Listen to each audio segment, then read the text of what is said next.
In this video, we're going to discuss the accounting for dividends and the many types of dividends that we can see. So let's go ahead and start out by defining what kind of dividends companies pay. The most common form of dividends that are paid out is cash, but that's not the only one. We could also have the company pay in the form of property, or sometimes referred to as in-kind dividends. And when the company pays out property, think of it as any other asset being given out. That could be equipment, that could be investments that the company has, anything of that nature.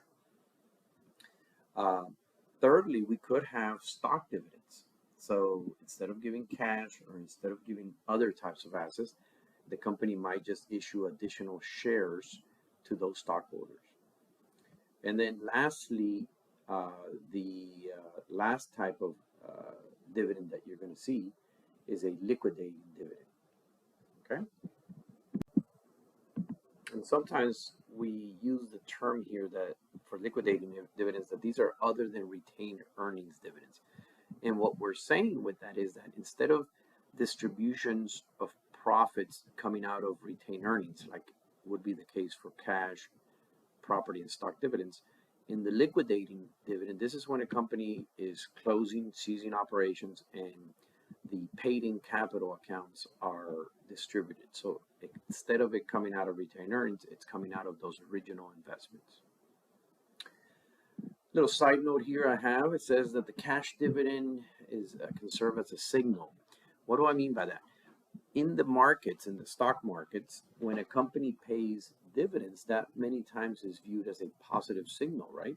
Because a company would not pay dividends unless they foresee that they are going to be in a positive cash flow position. So the decision to declare and pay a dividend can many times be viewed as a positive signal. And some companies, once they start paying dividends, they want to maintain that dividend, that sequence of dividends continuously to maintain that positive signal. Okay, because if you've been paying dividends for a long time and all of a sudden you're decreasing or not paying a cash dividend, then that could be viewed as potentially bad news for the company. So keep that in mind, that all these things have indirect effects. It's not just the accounting for it, but how does the stock market perceive that? In the case of dividends, it's usually a positive signal if you're going to be paying it or declaring it. Some important dates with respect to dividends. So I have here the date of declaration, and if you notice, that's how I'm organizing this right here, the date of declaration. So this is the date when the company actually authorizes the dividend and declares it, and it becomes public information.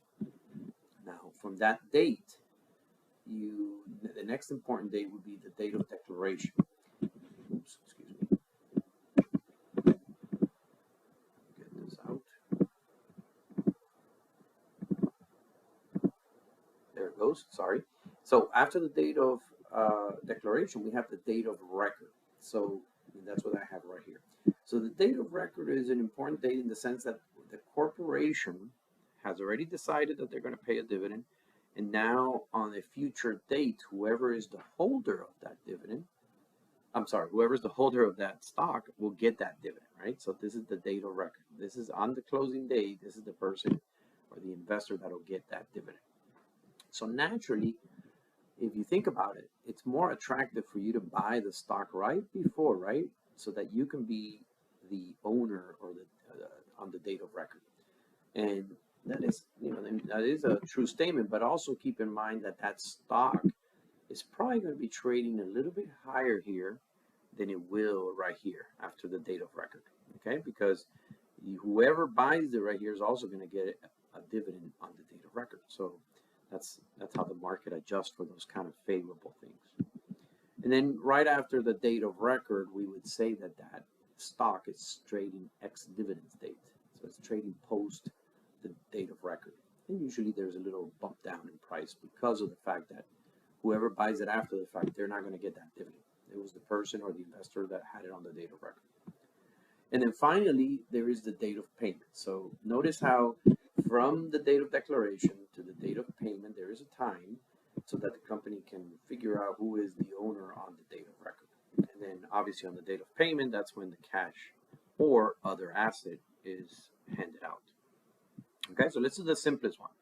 If you have a cash dividend, whatever that may be, it might be a certain amount per share or a percentage of par value, whatever the amount comes out to be, straightforward. You debit retained earnings because those monies are coming out of earnings that the company has generated, right? So you have to assume that there's a positive retained earnings in the business. You have to assume also that there's positive cash flow, obviously, right? That there's cash to be handed out. And if that's the case, this is when a company is going to declare a dividend by reducing retained earnings and crediting dividends payable for that amount. Date of record comes around, whoever is the holder of that stock on that date, that's the person that's going to receive the money on the date of payment. So then naturally on the date of payment, we're just going to reverse the liability dividend payable and then credit cash.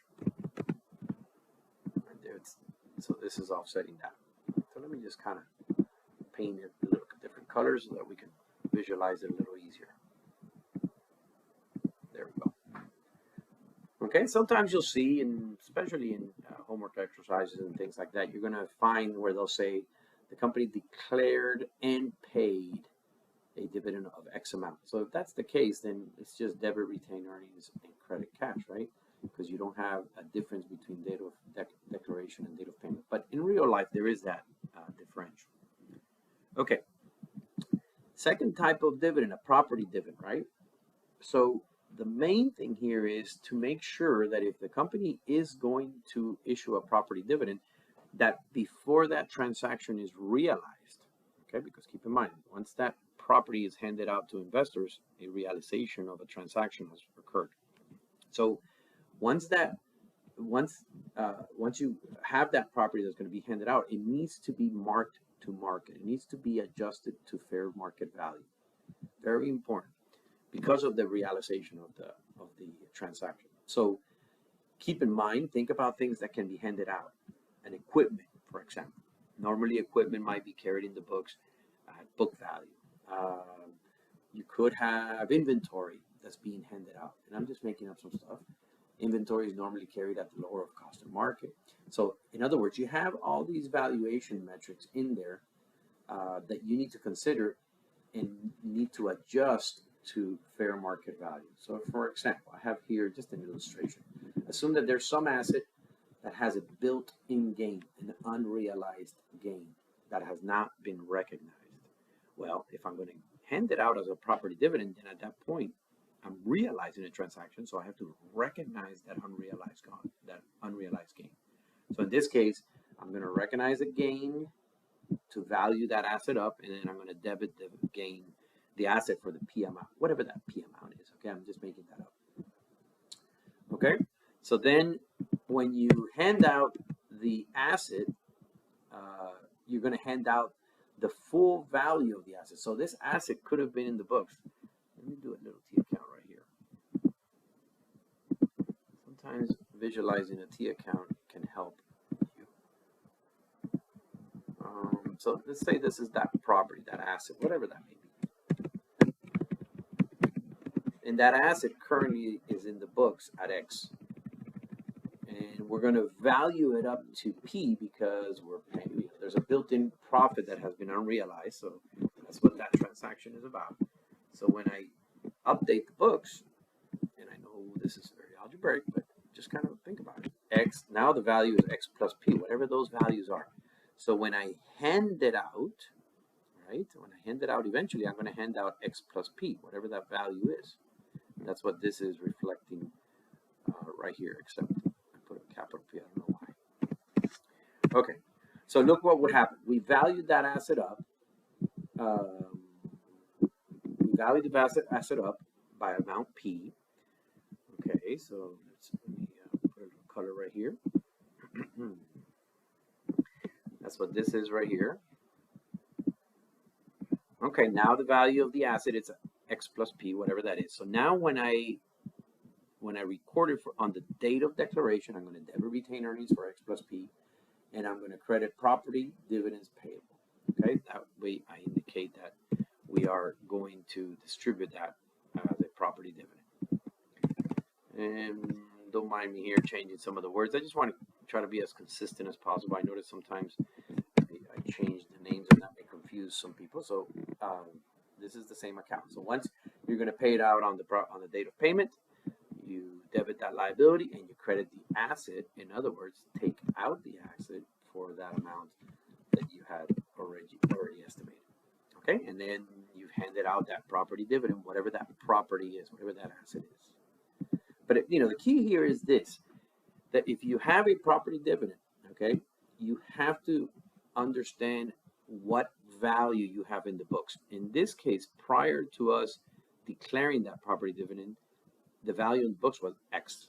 And we determined that the market value really was a little bit more. So that little bit more was P. So we brought up that value. We recognized a gain of P to be able to bring up that value so we can distribute that at fair market value. Okay? All right, so now let's talk about stock dividends. And this sounds kind of weird, but this is another possibility. So in terms of stock dividends, we have three types. Let me move this down a little bit.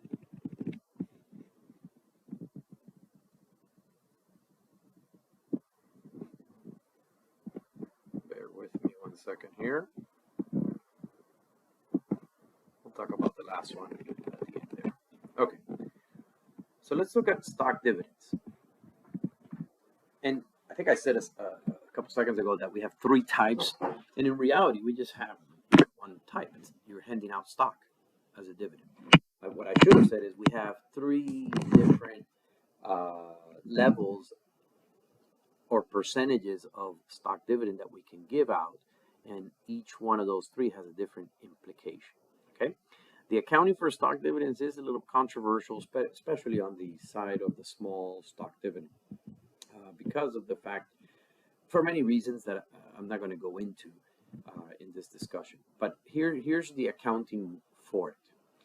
If the company decides to issue a small stock dividend, and by small we mean less than 25% of the outstanding stock. So in other words, let's say I hand out a 10% stock dividend. So this would be an ordinary small stock dividend. If I hand out a 10% stock dividend, what that means is that for every 10 shares that somebody owns, I'm going to give them one additional share. A stockholder that had 10 shares will now have 11 shares. Now, this may seem weird, but a stockholder that had one share is going to have 1/10 of another share. So the stockholder that has one share will have 1.1 shares now, and so on. Okay. So if we have a small stock dividend, less than 25% of the outstanding stock, roughly, we value that transaction at fair market value. Now, without getting into the details yet, let's look at the other ones. If it's a large stock dividend, greater than 25%, then we use the par value to value the transaction. And then if we have a stock split, which I, in a goofy way, call it a super large stock dividend. Nobody calls it that, okay? But think about it. If you do a stock split, that's like saying 2-for-1 stock split. So that would be what, a 200% stock dividend? You can think of it that way, okay? Even though it's not 100% accurate, but I want you to think that way for purposes of remembering that. If it is a stock split, then at that point we do nothing, and I'll explain a little bit on the side, on these side notes, what they mean. But let's go look at the mechanics first. If it's a small stock dividend, we're going to use the fair market value of the stock. So look at an example here. Assume a company has 50,000 shares outstanding, and they're issuing a 10% stock dividend. So 10% stock dividend is declared, and on that date of declaration, the market price is $25 per share. And then the par value of each share is $10. So date of declaration, we're going to take the 50,000 shares outstanding times 10% means we're going to issue 5,000 additional shares. Since this needs to be valued at fair market value, it's 5,000 shares times 25 bucks. And that is $125,000 that comes out of retained earnings. Then I credit common stock distributable because I have not handed out the stock yet. And I'm going to do that for the par amount. So it's 5,000 shares times, we said $10 each. So that's times 10. Okay, and that's your par value of 50,000. And then the additional amounts go into additional paid capital. Then upon payment or distribution of those shares, you reduce that common stock distributable, and then you actually credit common stock for the $50,000. And notice how this account, common stock distributable, excuse me, sounds very much like a payable, right? Because here you have dividends payable, property dividend payable, and now I'm giving you this account that sounds like a liability, common stock distributable. And you got to be careful. These two, dividends payable and property dividend payable, those are liabilities. Those are clear liabilities. So if you had a financial statement being prepared as of this cutoff, whatever that date is, before the date of payment, you would have that liability on the books. This account, on the other hand, common stock distributable, as much as it sounds like a liability, it is not. It is like owner's equity account. Okay, so don't get confused with that. So this is going to be on the balance sheet, on the owner's equity, indicating that there's going to be some common stock to be distributed in the future. And when that future comes, then we just transfer it from common stock distributable to common stock. All right? Contrast the small stock dividend that is based on the fair market value with a large stock dividend, which supposedly is above 25% of outstanding stock, right? So just for the sake of comparison, my friend, excuse me, just for the sake of comparison, assume that the 5,000 shares that I'm giving out, like I said over here, ignore that there's 50,000 shares out, okay? Just ignore that information. But assume that the 5,000 shares above is greater than 25% of the shares outstanding. Okay, so if it were, again, ignoring that there's 50,000 shares out there, just imagine that this 5,000 is greater than 25%. At that point, I would use only the par value to value the transaction. So it would be common stock distributable for the 5,000 shares times 10, and then debit retained earnings for 50,000, excuse me. And then once you distribute those shares, then same thing occurs. But that additional paid-in capital would not be accounted for if it's a large stock dividend. Okay? A couple little notes right here on the side for these two, for the small and the large stock dividend. Let's think about it. I'm not a big fan of this term, capitalizing retained earnings, but when a company issues a stock dividend as such, part of what's happening is that you are transferring amounts from retained earnings that could be used for future cash dividends, right? You're transferring it out of retained earnings into contributed capital. So it's like if the company's keeping those amounts for the business as opposed to allowing it for future distributions. So that's why some people would say, okay, you're capitalizing retained earnings. You're putting that money back into the business. Because notice, you're debiting retained earnings, so that reduces owner's equity, but you're crediting additional paid-in capital and you're crediting common stock. So you're just transferring amounts from retained earnings. You're taking it out of retained earnings with a debit and putting them into this owner's equity account. And that's what I mean by that. Okay, so some people will call it capitalizing retained earnings, even though the term capitalizing a lot of times for us accountants refers more to the recognition of assets or putting amounts in assets. But nevertheless, just think of it that way. And another little note I make here is that the total number of shares in the total par value, overall total par value, has increased when you do a small or a large stock dividend. So the total shares, obviously that makes sense because you're issuing more shares, right? There's more shares, there's 5,000 shares you're giving out. So that's total shares. And then the total par value overall, not per unit, but overall increases because now you have 50,000 additional in common stock. Now, I do mention something here. The par value per share, nevertheless, stays the same. So par value was always $10. It'll stay $10 on a per unit basis.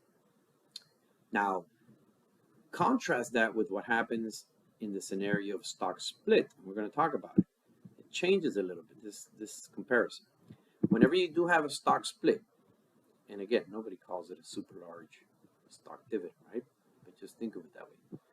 I just found a typo here. Let me fix that. So nobody calls it that, but it's a stock split. You do nothing. In other words, the company has a 2-for-1 split, let's say, just as an example. There's no journal entry.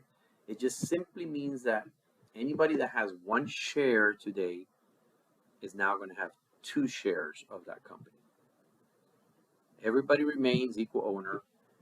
And by the way, under all 3 scenarios, before and after the stock dividend or the stock split, owners have the same percentage ownership. That doesn't change because you're giving out everybody the same additional amount of shares. So everybody keeps their percentage ownership. All right, so let's look over here. In the stock split scenario, 2-for-1 in this case, let's say, you're going to get 2 shares for every share you own. Great. So what ends up happening is that usually the market perceives that in a way where the market price kind of cuts in half, because now there's 2 shares for every 1 share out there. So in general, the position of the company is still the same, but now we have more shares out there. So if the stock was trading in the market at 80 bucks, or in this case, look, if the stock was trading at 25 bucks, most likely post stock split, after the stock split, it's going to be trading at 12 and a half. And in reality, it might trade at a little bit more than 12 and a half, perhaps, because the market might perceive it as a positive signal. All right, this could be a positive signal because market participants might say, well, why is the company splitting the stock? It might be that they think that the company is going to continue to increase in value, right? There's several reasons why companies split their stock. One of them is it might be getting too high. For the average investor, it's hard to trade a stock that's valued very high. So around $40, $50 is a good range to have for your stock price in the market. So sometimes companies split for that reason. All right, so what happens here? Look at the comparison here. When you do a stock split, total shares increase. Okay, that's the same as on top. So let me color this. What color are we going to put here? This is the same.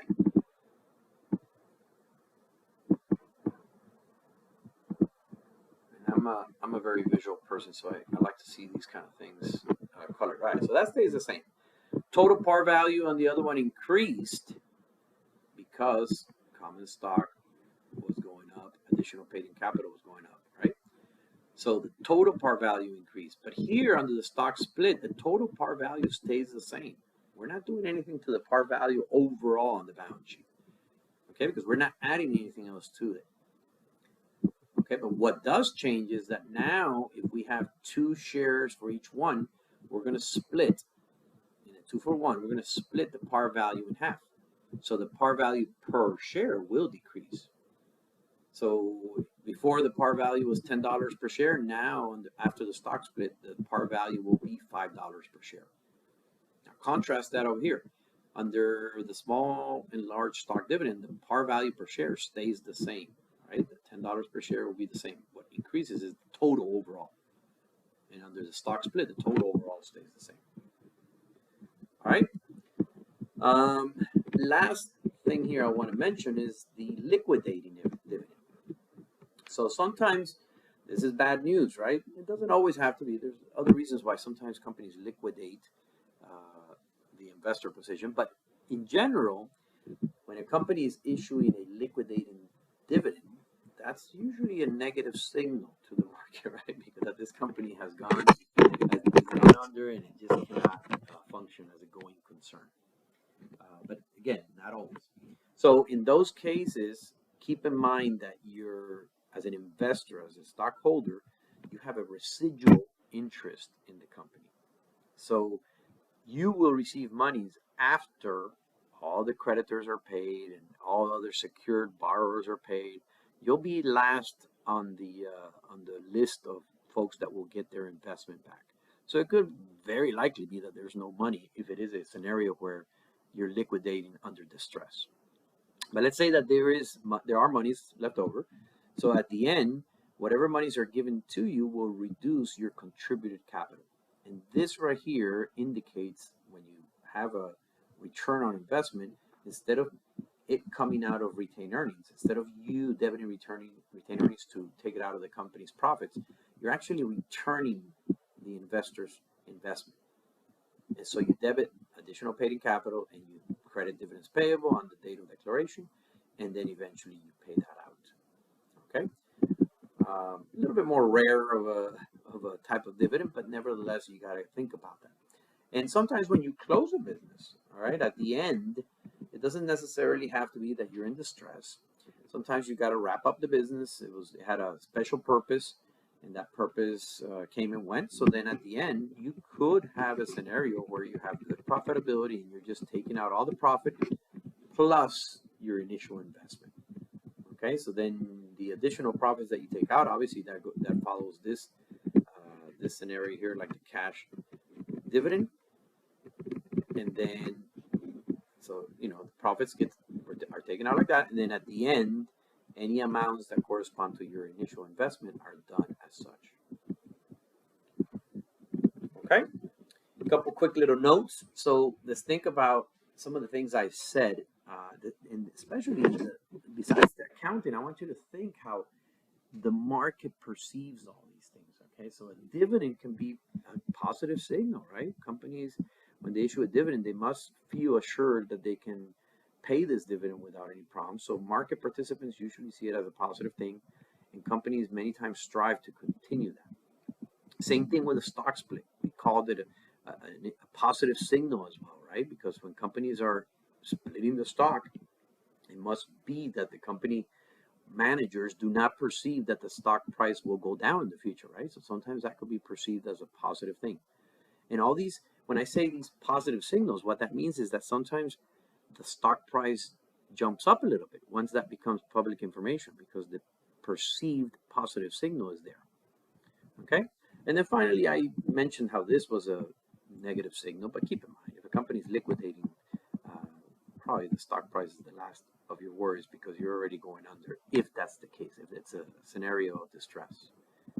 Okay, this concludes the video on dividends.